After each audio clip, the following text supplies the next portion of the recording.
Bom, boa tarde a todos. Eu queria, em primeiro lugar, agradecer ao Etran Construído pelo convite, especialmente ao André, que foi a pessoa que conversou comigo, né, já desde o seminário passado. Obrigado. E não só agradecer, mas também parabenizar, porque fazer um seminário desse porte, com tanta gente, com tanta energia envolvida, não é uma coisa fácil, né? E dizer que é uma satisfação a gente ver a universidade ativa, a universidade trabalhando junto com estudantes, promovendo uma geração de startup que faz com que você se coloque dentro do mercado, fazendo com que a universidade realmente afete e possa trazer benefícios à sociedade em função das pesquisas que pratica. E dizer que não tem nada melhor do que a gente ver um procedimento administrativo, comercial, né, que tem como diferencial a inovação tecnológica. Isso é uma coisa raríssima no Brasil e acho que a gente precisa praticar muito mais isso, né? E, para começar, eu queria falar justamente sobre isso, né, sobre a pesquisa. Esse quadro aqui é um gráfico que mostra o número de engenheiros e aqui o investimento percentual em PIB dos países nas pesquisas. O tamanho da bola mostra quanto de dinheiro está sendo envolvido, né? Então, você veja que o Brasil está aqui, né, perto da Turquia, da China, da Itália, da Hungria, da Polônia, da Argentina, México e tal, né? Para cá você tem outro grupo de países, né? Dinamarca, Estados Unidos, Alemanha, Suíça, Japão, então, Coreia do Sul, né? Então, é uma questão a se pensar, né? Será que nós investimos pouco na pesquisa porque nós somos pobres, ou será que nós somos pobres porque nós investimos pouco na pesquisa, né? E esse aqui é um segundo gráfico que mostra o que é o balanço de pagamentos do Brasil em relação a produtos transformados, produtos básicos, né, produtos como commodities e o balanço, né? Então, veja, na indústria de transformação, o Brasil teve uma queda a partir aí de 2007, chegando lá no fundo do poço. O que tem sustentado o Brasil são as commodities. Então, é uma pena a gente ter um país que há 500 anos está exportando recursos naturais, né, não consegue transformar ferro em alfinete, então tem que exportar ferro e comprar alfinete. Uma vez até o jogador Sócrates, que era do Corinthians, teve uma frase que foi bem interessante, ele disse, o Brasil, ao invés de exportar o show, exporta o artista, né? Então, nem no futebol a gente é capaz de fazer com que a produção possa trazer um valor agregado para nós, né? A gente pega o craque, assim, recém-formado e manda para fora. Bom, o programa de pesquisa de Lô do Paraná, a gente pode dizer que ele foi um sucesso, ele é um sucesso em todos os sentidos. O Paraná chegou, há 4 anos atrás, a reciclar 60% do lodo que era reciclado no Brasil. Um Paraná que tem 3,8% do território nacional. Então, veja que o Paraná é o protagonista da reciclagem agrícola do país até hoje, embora ele tenha diminuído um pouco o percentual de lodo que tem sido reciclado na agricultura.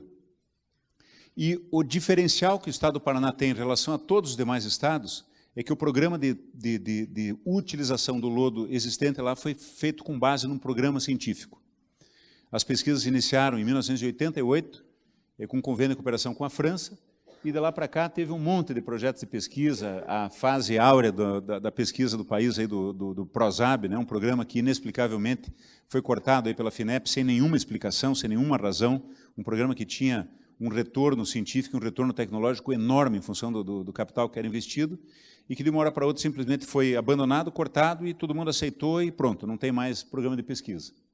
Mas o fato é que um conjunto de projetos de pesquisa que geraram 12 livros produzidos ou coordenados lá pelo Estado do Paraná e mais de 400 artigos científicos, eles fizeram uma base e geraram um consenso científico por parte de praticamente todas as instituições, porque os programas eram multi-institucionais. Então, tínhamos pesquisas que envolviam o órgão ambiental do Paraná, a Emater, a Embrapa, a Secretaria da Saúde, a Fundação de Saúde, a própria Sanepar, as universidades. Então, essas pesquisas eram desenvolvidas, eram feitos seminários a cada 6 meses, onde os resultados parciais da pesquisa eram apresentados, e cada vez que aparecia alguém trazendo críticas ou preconceito ou problemas em relação ao lodo, chamávamos essa pessoa para o projeto de pesquisa para ele apresentar qual era a crítica, e daí a gente estudava aquele assunto para esclarecer, né? Assim, pesquisadores de renome internacional, por exemplo, uma professora Vanette Sokol, uma das maiores parasitologistas do Brasil, ela entrou no programa dizendo que era um absurdo a gente utilizar lodo na agricultura cheio de ovos de eumintos, né? Depois de 3 anos de trabalho conosco, ela era uma entusiasta da reciclagem agrícola do lodo e entende, ela mesma, que o programa de lodo do Paraná foi o grande responsável pela drástica queda de problemas de eumintos na população estadual. Então, eu acho que essa aproximação sempre da pesquisa é uma coisa absolutamente fundamental, e é uma coisa que faz uma aeração grande, o melhor antídoto contra o preconceito é a informação. E aqui é a primeira questão que se fala, né? O lodo de esgoto, né, é um produto que tem uma resistência enorme por parte da sociedade, porque a gente, desde criancinha, é educado para ficar longe de cocô. Aquilo é sujo, fedorento, não pode e tal, né? Então, a primeira coisa que a gente precisa esclarecer é que lodo de esgoto não é cocô, né? Eu estava até na hora do almoço brincando de que a ignorância de quem confunde fezes com lodo de esgoto é a mesma ignorância de quem confunde capim com vaca, né?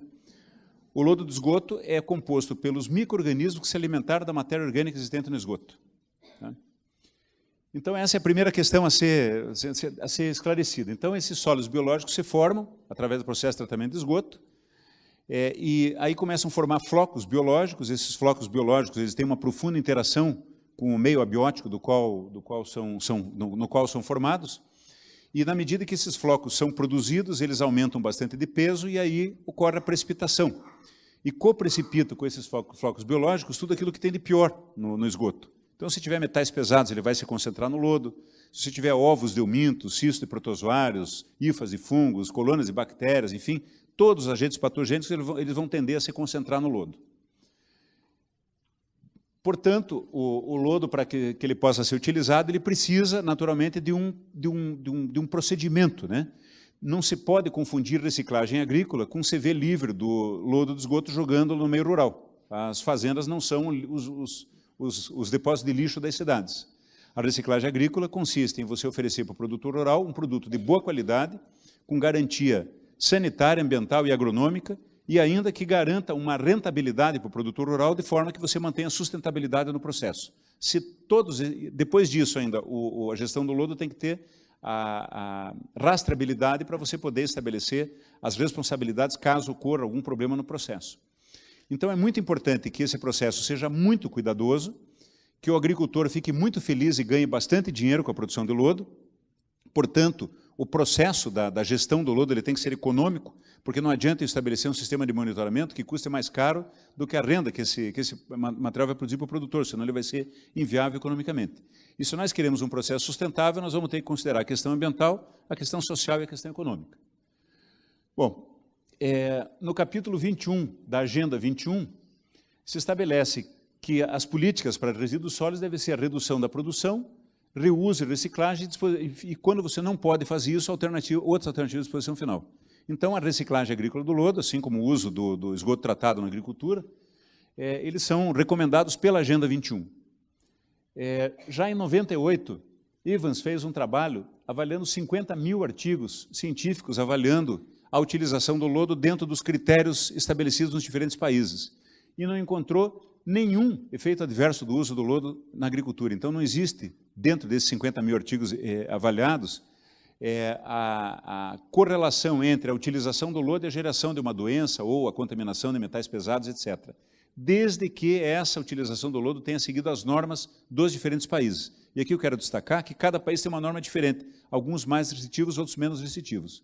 Então, desde que se siga as normas, em geral, o lodo de esgoto é uma prática extremamente segura. E uma questão importantíssima a ser levantada é que regulamentações excessivamente restritivas, elas não trazem uma melhoria da qualidade ambiental. Ao contrário, elas induzem a práticas menos sustentáveis. Há um certo valor, entre aspas, estabelecidos no Brasil, de que quanto mais restritiva for a regulamentação ambiental, melhor. Quanto mais exigente for os parâmetros de lançamento para isso, para aquilo, então essa lei é boa. Então, se a mata ciliar tiver 200 metros, ela é melhor que se ela tiver 30. Então, quanto mais restrição, quanto mais exigência, melhor. Não é verdade. Existe uma série de exemplos que mostram que regulamentações excessivamente restritivas, ao invés de induzir uma prática ambiental adequada, ela faz justamente o contrário, ela induz a práticas inadequadas. Hoje de manhã, o professor Antônio que deu uma apresentação mostrando aí a questão da utilização de efluentes na agricultura, e ele mostrava que o nitrogênio, o fósforo, a própria matéria orgânica no solo são adubos, né? O produtor pega e coloca esterco no solo para poder aumentar a produção agrícola. Então, você ter um pouco de DBO, um pouco de carga orgânica do efluente é excepcionalmente positivo para o solo, enquanto que na água, qualquer quantidade de matéria orgânica a mais do que aquela natural vai ser um impacto. A mesma coisa posso dizer para o nitrogênio, para o fósforo, que na água vão causar problemas de eutrofização, vão desencadear problemas de desenvolvimento de algas, ou mesmo o nitrogênio pode assumir determinadas formas tóxicas que acabam por matar organismos aquáticos. No solo, ao contrário, o Brasil gasta fortunas importando fósforo, importando nitrogênio, para que possa fazer a adubação dos seus solos. Então, quando se estabelece restrições ou normas excessivamente restritivas para a utilização do esgoto tratado na agricultura, para fertirrigação, como muito bem caracterizou o professor, você acaba fazendo que esse mesmo resíduo seja jogado no rio, que é um ambiente muito, mas muito mais sensível do que o solo para esse tipo de elemento, né? Posso dar mais um exemplo aqui, só para ficar só em dois, né? Em Guaranhuns, na cidade do ex-presidente Lula, ele, quando presidente da República, pediu que se estabelecesse, se implantasse lá um sistema de tratamento de efluentes. E aí a empresa de saneamento de Pernambuco fez o projeto, avaliando ou propondo a coleta de 70% de esgoto de rede, que não tinha nada, e propondo um lodo ativado lá com 95%, 97%, 98% de remoção de carga orgânica. E aí esse sistema não foi aprovado pelo órgão de recursos hídricos, porque esse efluente, os 70% do esgoto coletado e tratado com lodo ativado, não atendia os padrões de autodepuração do corpo receptor. Então, qual foi a solução? Não se faz saneamento e continua se jogando 100% do esgoto sem tratamento no rio, né? Daí você diz assim, não, mas no interior do Nordeste eu posso entender uma prática como essa. Bom, eu vou dizer assim, no Paraná, eu mesmo como ex-funcionário do Sanepar, nós acompanhamos 5 municípios que estão exatamente na mesma situação. São municípios que se localizam em cabeceiras de bacia, em que a Sanepar fez os projetos, não com lodo ativado, mas faziam projetos lá de implantação, de coleta de 70% de esgoto com tratamentos acima de 90% de remoção de carga orgânica, e não tinha autorização do Instituto das Águas, porque mesmo assim não alcançava o padrão. E a proposta, você imagine só, a proposta das águas era você fazer uma canalização paralela ao rio, até que o rio tivesse uma vazão adequada para ter a autodepuração. Você imagine, né? Então, vocês vejam, leis excessivamente restritivas, ao invés de induzir um uso adequado do ambiente, eles muitas vezes induzem o uso inadequado, e o lodo é o último exemplo que eu quero dar dessa prática. Como as resoluções, as resoluções estabeleceram um critério que é complicado, mas é possível ser feito uso do lodo. É desnecessariamente caro, porque se perde análises que não são necessárias, não se faz pesquisa com monitoramento, pesquisa é pesquisa e monitoramento é monitoramento, e a normatização misturou essas coisas, mas embora seja caro e complexo, ainda é possível, tanto que o Paraná o faz. No entanto, muitos estados onde há um certo preconceito contra o uso do lodo por parte dos órgãos ambientais, se estabelecem sistemas de licenciamento que inviabilizam a prática. Então, por exemplo, em São Paulo é extremamente difícil fazer reciclagem agrícola de lodo, porque a CETESB quer fazer licenciamento caso a caso. Então, você vai fazer uma licença para fazer um lançamento de lodo, acabou. Não vai se viabilizar a prática em hipótese nenhuma. Portanto, se joga o lodo, então, em aterro sanitário, né, que é muito mais fácil, é muito mais, às vezes até mais barato, né, nem sempre, mas às vezes mais barato. No entanto, não se considera absolutamente uma visão mais ampla em relação ao quadro.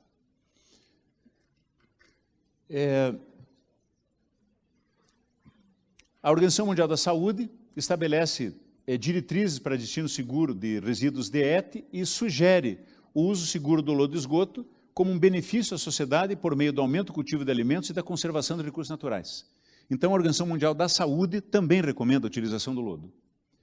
E daí o que acontece? Então, se jogam adubos e nutrientes no solo, assim como alguns nutrientes são solubilizados do próprio solo, as plantas extraem esses nutrientes, isso aí vira alimento e vai para as cidades, as pessoas comem, isso se transforma em resíduo, aí esse resíduo é tratado, e daí o que nós vamos fazer com esses nutrientes que foram absorvidos de lá? Nós temos algumas alternativas. Primeiro, Esse aqui é uma ideia do que é uma mina de fósforo no Brasil.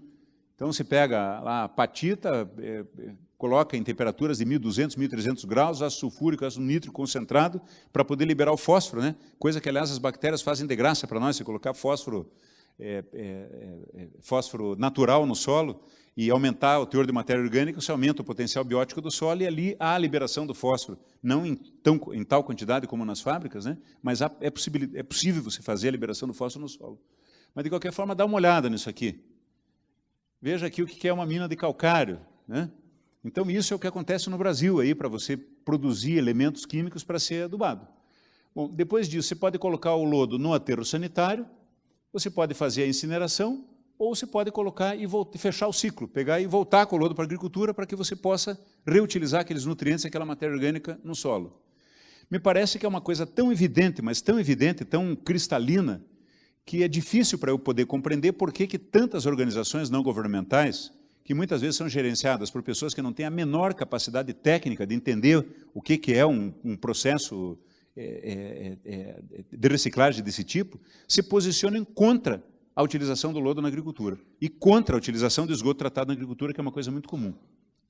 Eu quero dizer para vocês, no ano passado, eu participei de uma banca de doutorado na Unicamp, em que se avaliava a viabilidade do uso de efluentes tratados para uso florestal. E a conclusão da tese de doutorado era o seguinte, que o uso florestal era inviável porque o custo do monitoramento ambiental implicava em custos tão elevados que inviabilizava a prática. Então, você veja, o técnico, o ecologista lá, foi tão cuidadoso com relação ao monitoramento para evitar que aquele efluente contaminasse a água subterrânea do solo, que acaba fazendo, então não joga no solo, joga no rio direto. Muito melhor.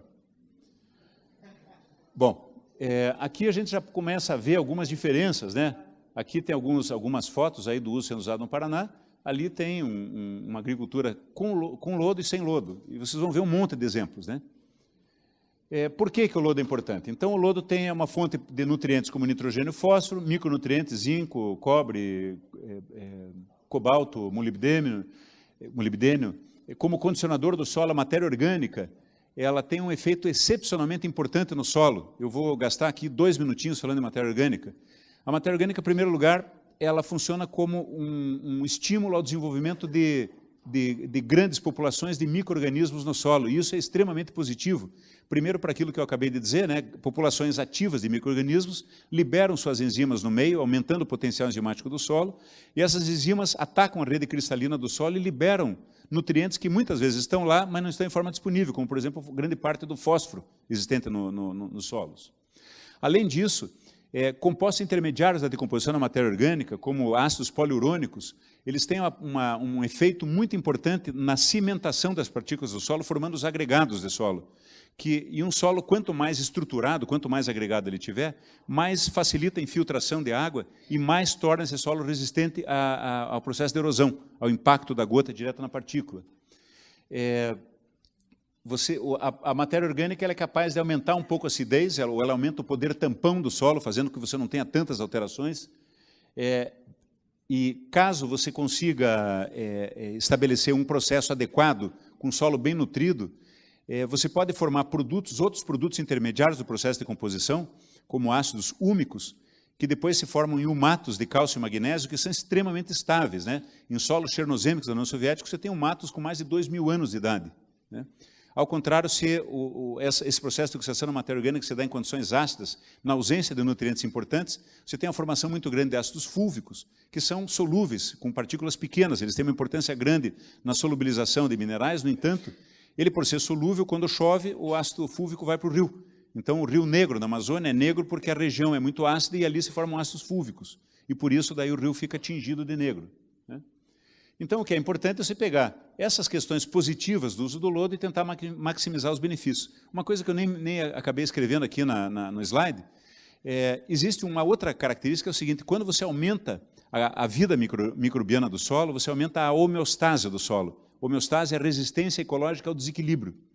Então, quanto mais estimulada for a vida micro-orgânica, menor é o risco de você ter problemas de doenças, de desequilíbrios de populações que podem causar problemas como dumping off ou problemas como doenças vegetais. E existem também vários trabalhos que já comprovam que solos que que são adubados com matéria orgânica, as plantas recebem um ataque menor de pragas e doenças, mesmo nas partes aéreas, né? Porque uma planta bem nutrida ela vai ser muito mais resistente a uma doença, assim como uma pessoa bem nutrida vai ser muito mais resistente a uma doença. Então, o uso de lodo ele induz a redução do uso de agrotóxicos, o uso de adubos químicos, e enfim, estabelece uma agricultura mais sustentável. Por outro lado, como eu falei para vocês, o lodo tem uma série de compostos, uma série de problemas, né? Ele tem metais pesados. Então, é preciso você avaliar qual é a quantidade de metais pesados e saber se isso é compatível com a utilização agrícola ou não, né? Aqui até deixa eu falar para vocês, quando estávamos discutindo a regulamentação da 357 no CONAMA, na Câmara Técnica do... Bom, o CONAMA é o Conselho Nacional do Meio Ambiente, quem faz regulamentação. E eu acho que vale a pena contar essa historinha para você saber na mão de quem está a regulamentação ambiental no Brasil. A Câmara Técnica do CONAMA é formada por 2 representantes do governo federal, 2 do governo estadual, 2 do governo municipal, 2 do ONG e 2 dos empresários. Câmara Técnica. Vocês ouviram falar em meio acadêmico, em universidade, em pesquisa, alguma coisa? Não. A Câmara Técnica não é formada por técnicos. A Câmara Técnica é para ter uma discussão política, para ver se é governo federal, estadual, municipal que licencia, e daí põe a ONG empresário para ficar um votando de um lado, outro do outro, como sempre. Não existe uma harmonização, um diálogo nessa Câmara Técnica. E antes de ir para a Câmara Técnica, é feito um grupo de trabalho.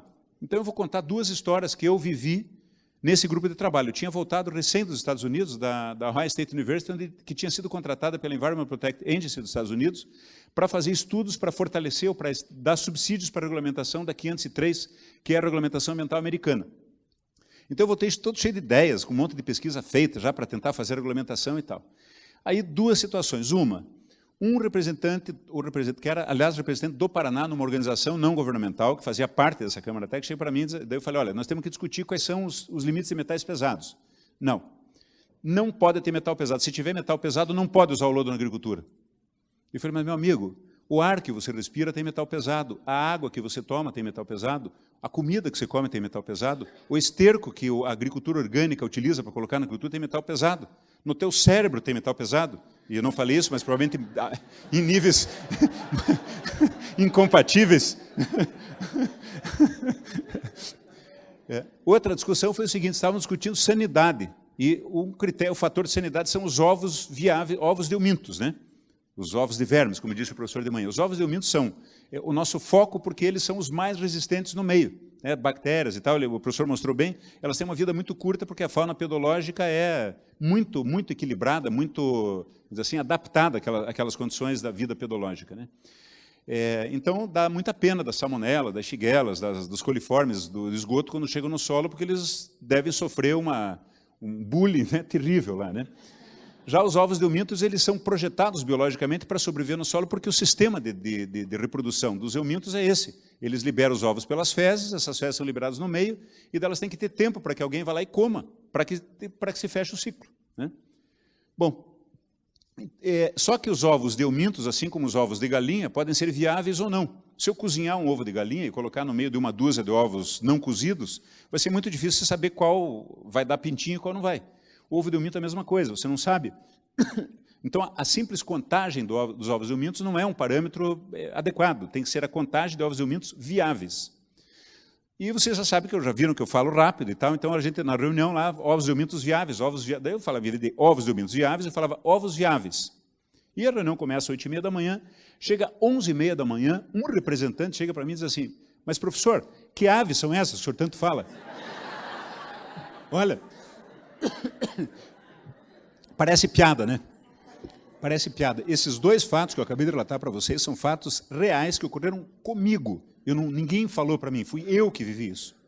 Então, esse é o ambiente científico regulatório. Você imagine que noosfera que nos... né? Então, você imagine como sai, o que acontece na regulamentação ambiental brasileira, né? Quanto é necessário uma fundamentação científica para isso. Mas voltando lá, então, né? Metais pesados, é muito importante você saber tanto metais pesados quanto compostos orgânicos, micropoluentes orgânicos, Porque se por acaso tiver contaminação, o lodo não pode ser usado e é muito difícil você retirar. Existem algumas pesquisas com tiobacilos, que baixa o pH e tal, mas ainda assim daí você leva o metal para a fase líquida, você vai fazer o quê com a fase líquida? A vermicompostagem também pode concentrar metais pesados nas minhocas, mas daí também a eficiência desse processo é 3%, 5%, as remoções existem, mas são muito pequenas. Então, a estratégia para metais pesados e para poluentes orgânicos, compostos orgânicos persistentes, é você evitar a contaminação da fonte. Então, a França tem um exemplo clássico, em Achers, que tinha 164 ppm de cádmio, e em 3 anos chegaram a 18 ppm de cádmio, localizando as fontes e separando as fontes. Então, o que nós fizemos lá no Paraná? Contratamos uma pesquisa, junto com a Universidade Federal e a PUC. Essa pesquisa estabeleceu uma política que definiu um critério para recebimento de esgoto não doméstico na rede, e essa política foi implantada no Paraná. Então, o Estado do Paraná tem um lodo de esgoto de excelente qualidade, considerando o teor de metais pesados, e nunca vai piorar, porque existe um controle, existe uma política definida. Então, basicamente, é um processo muito simples, mas tem que ser preventivo. Acho que compostos orgânicos, depois a Simone vai falar mais sobre isso, fez o doutorado dela há pouco tempo sobre esse assunto. Obrigado. Não tenho mais mão aqui. Só acendendo um pouquinho. O nitrogênio é um elemento importante, porque o nitrogênio é solúvel na água. A forma nitrato, nitrito. Então, como o nitrogênio é solúvel, é muito perigoso se faz uma adubação de nitrogênio, chove, esse nitrogênio vai para o lençol freático e pode causar problema no lençol freático. Então, é preciso avaliar as doses de nitrogênio.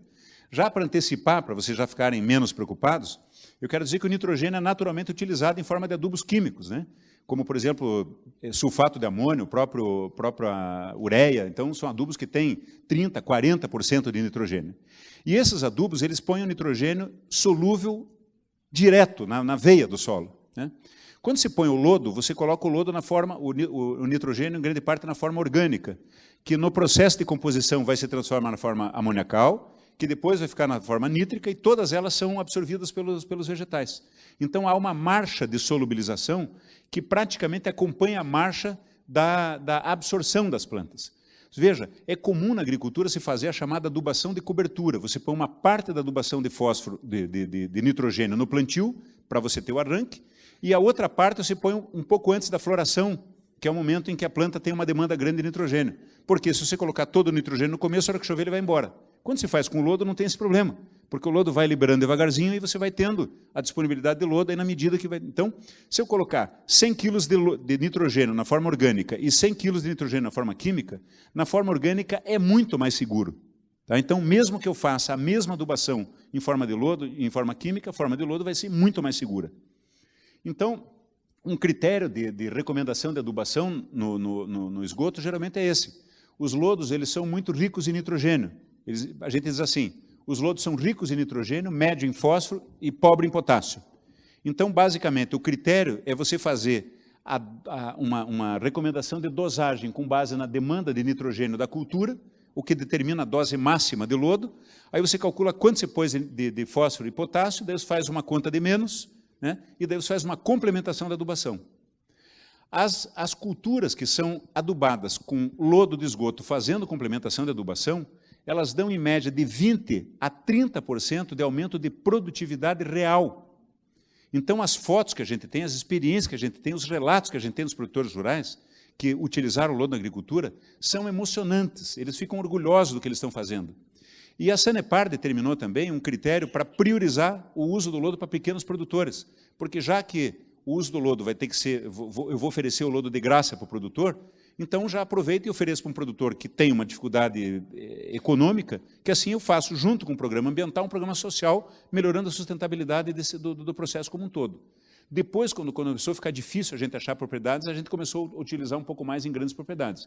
Mas o foco do programa do lodo, no estado inteiro, é pequenas propriedades.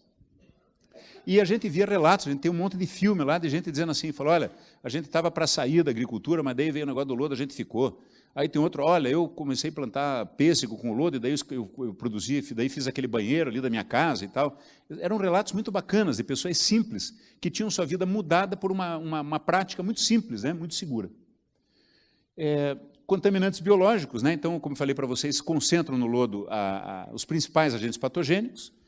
Aí, o Brasil acabou copiando a normatização americana, que era a mesma normatização da Comunidade Europeia, que tinha sido desenvolvida pela Janine Schwartzbrot, que é uma francesa, que foi a pessoa que desenvolveu as pesquisas que deram a fundamentação da regulamentação da Comunidade Europeia. Bom, nós trouxemos a Janine para o Paraná. Ela ficou lá conosco 2 vezes, pesquisando conosco, avaliando isso e tal. E qual é a interpretação? Nos Estados Unidos, você tinha o lodo A e o lodo B. O lodo A era estabelecido determinados padrões microbiológicos, e o lodo A você podia utilizar sem nenhuma restrição. A apostila da EPA, ela tinha uma fotografia da Casa Branca, e no gramado da Casa Branca um monte de lodo classe A. Então, se o lodo pode ser usado na Casa Branca, no referencial americano, né? Pena que o Trump não era presidente ainda. Bom, mas se eu digo isso, eu estou dizendo que o lodo faz mal, né? Então não, né? Então foi uma piada muito sem graça. Mas, enfim, então, nos Estados Unidos, o lodo classe B não tinha limite para ovos de eumintos. Por quê? A população americana, segundo os dados daquela época, tinha menos de 4,6% de contaminação com eumintos. A população brasileira, por outro lado, a gente não sabe qual é a população que tem eumintos, porque não há pesquisa que diga isso. Mas as pesquisas feitas com exames de fezes, ela, obviamente, não é uma pesquisa adequada, porque quem vai fazer exame de fezes já está desconfiado de alguma coisa, né? Mas a correlação é que cerca de 70% dos exames de fezes feitos no Brasil apresentam contaminação de 1 ou mais eumintos. Então, obviamente, a população brasileira tem uma quantidade muito maior de euminto nos seus intestinos do que a população americana. Então, lá você não precisa estabelecer critério para lodo classe B em função de ovos de eumintos, mas aqui no Brasil se precisa. Agora, vai lá na Câmara Técnica do CONAMA explicar isso para esse povo, né? Então, nessas discussões se estabeleceu aqui no Brasil o lodo classe B com limites para ovos de eumintos, e foi uma guerra conseguir fazer isso, né?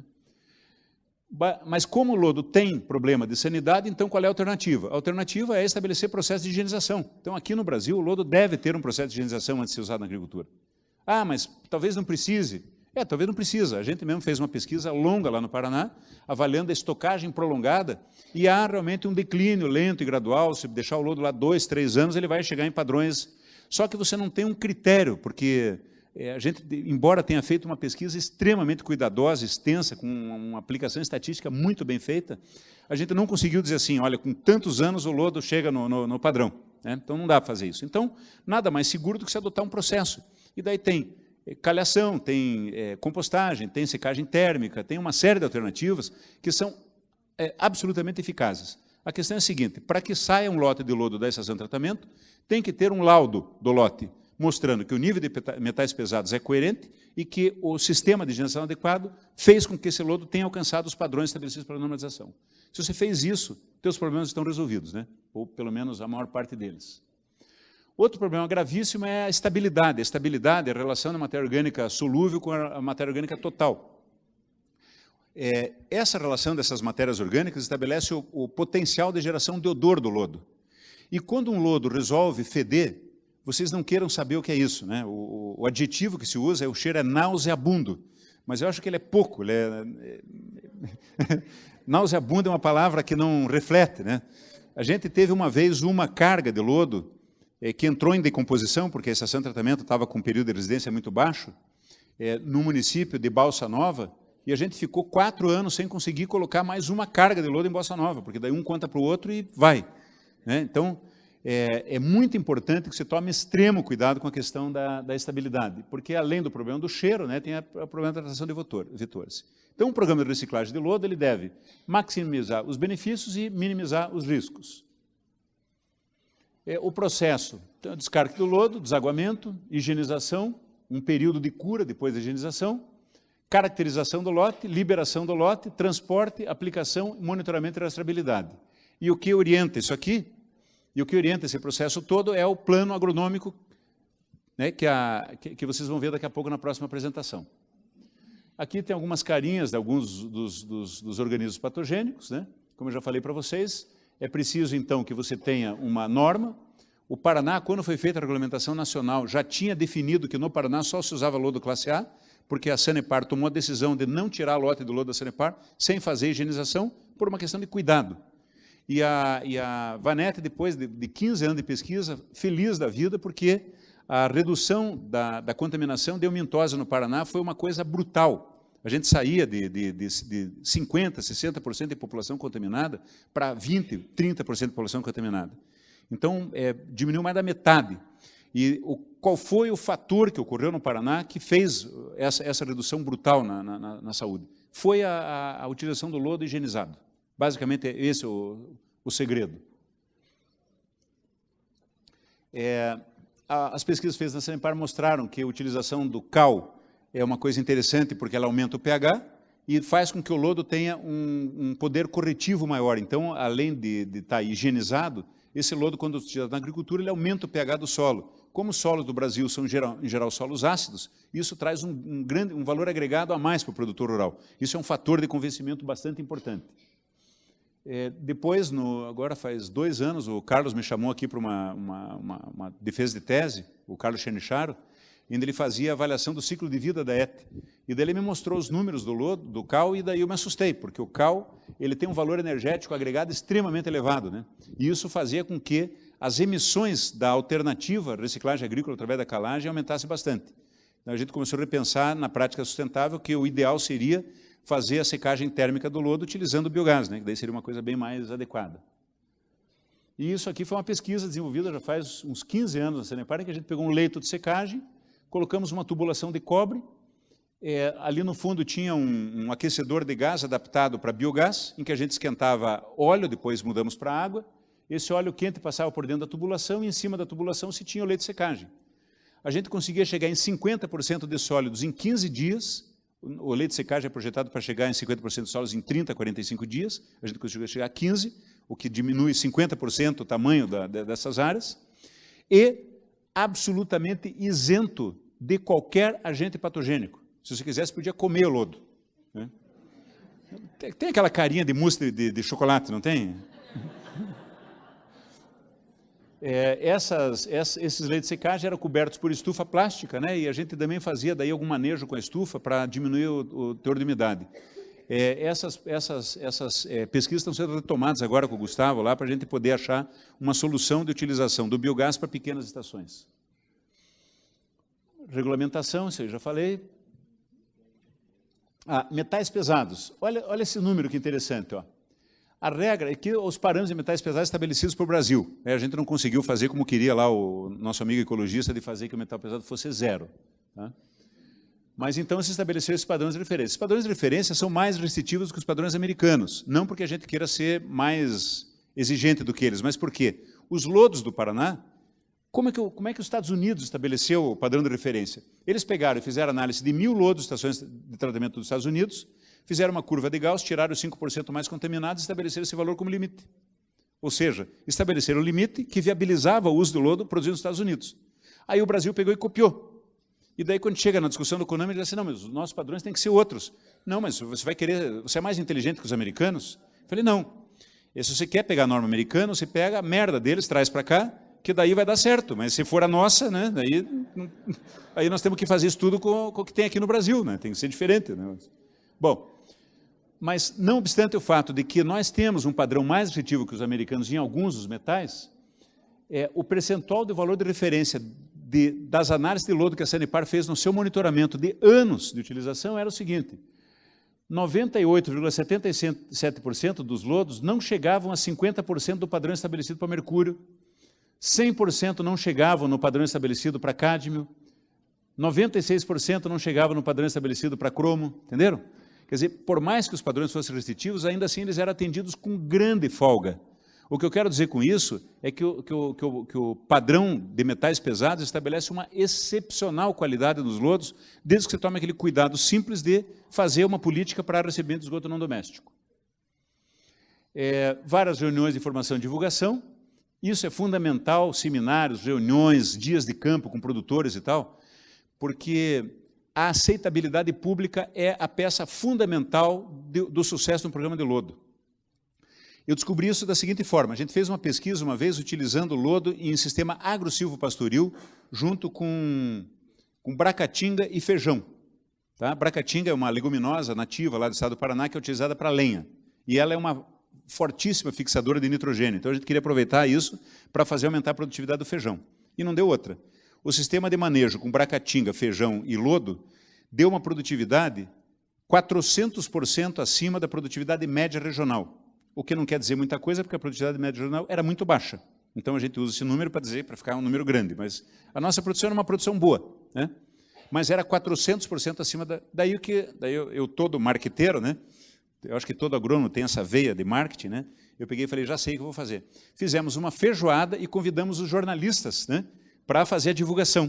E o jornalista falou lá, ninguém quis comer feijão, porque o feijão tinha sido produzido com lodo de esgoto. Aí comeram couve. Couve foi com lodo também? Não, só o feijão. Ah, então couve, laranja, farofa, pimenta. Bom, aí nós entendemos que existe uma restrição. Assim, você comer um feijão adubado com esterco de suíno, que não tem nenhum tipo de controle, que pode estar cheio de ovos delmintos, não tem problema. Se for de vaca, também não faz mal. De frango, também não tem problema. Mas se for de gente, aí não dá. E veja, não é cocô de gente, é biossólido. Hein? Lembra da diferença, né? Então, a gente estabeleceu na regulamentação do Paraná a proibição do uso de lodo em cultura de contato primário, porque a gente fez uma pesquisa nas feiras e começou a avaliar qual era a resistência que as pessoas tinham em relação ao consumo de determinados... por exemplo, você provavelmente não queria comer um alface que foi produzido com lodo de esgoto, mas provavelmente você não hesitaria em comer uma batata frita em que o soja que gerou o óleo da batata tenha sido utilizado o lodo. Então, quando a gente percebeu que havia uma resistência muito grande com produtos diretos, a gente proibiu o uso direto. Então, olha, pessoal, não tem no couve, no tomate, não tem lodo, pode ficar tranquilo. Tá? Então, foi muito por uma questão cultural. Agora, além disso, existia uma questão técnica. A gente estava ainda no começo do programa, não era o momento de cometer erro nenhum, porque se a gente cometesse um erro no Paraná, nunca mais ninguém ia usar lodo no Brasil, né? Se hoje já parece resíduo nuclear, se imagine, né, o que era 20 anos atrás, 30 anos atrás. Então, e nós temos sistemas operacionais que não são perfeitos, então é muito comum você ter algum erro operacional numa estação de tratamento, isso pode acontecer.